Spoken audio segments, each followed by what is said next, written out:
When clamping a blade in the Okami or the twice as sharp. On a styling shear, that's a hollow ground shear, really the best place to clamp it is halfway over the pivot hole, with the pivot hole to the right. We'll clamp this in. You can see it's on the right hand side of the clamp, about halfway over the pivot hole. You want to make sure that when you clamp the shear in that you snug the clamp. Make sure that the blade is reasonably in line with the top of the clamp. You want it to be straight across from the clamp out towards the top of the blade here. You don't want the tip too high or too low. Once you've snugged the clamp as well, do an extra quarter turn. So we'll take the clamp knob and move this part of the knob from here to here. So we'll do that quarter turn, and that should tighten that in. It makes it very difficult to move the scissor in the clamp that way. You don't want to tighten it too loosely, where you just snug it down and then leave it there, because then there can be some movement in the clamp. So we'll do that, just tighten that up, do the extra quarter turn, and that will tighten that blade up enough to where it's not going to move around in the clamp.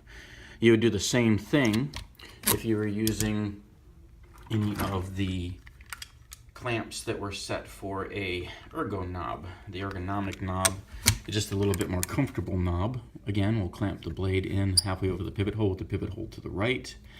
We'll turn the knob, and you can actually see where it has these little bulbous areas on the clamp here, where you can turn this from this point to this point. That'll be that quarter turn, and that will lock that down, keep that good and stable in the clamp. So you don't have to worry about that moving around on you when you're doing your work on the shear. This is the proper way to clamp the clamp.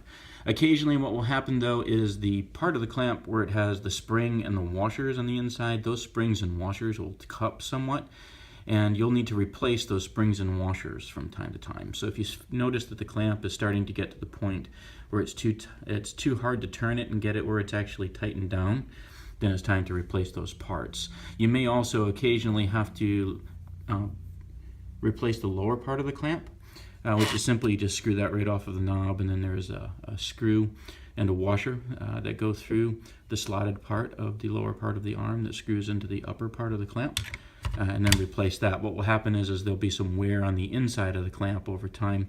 Also, you can nibble away at the outer edge of the bottom of the clamp as well, and that makes it a little bit harder to clamp the shear in.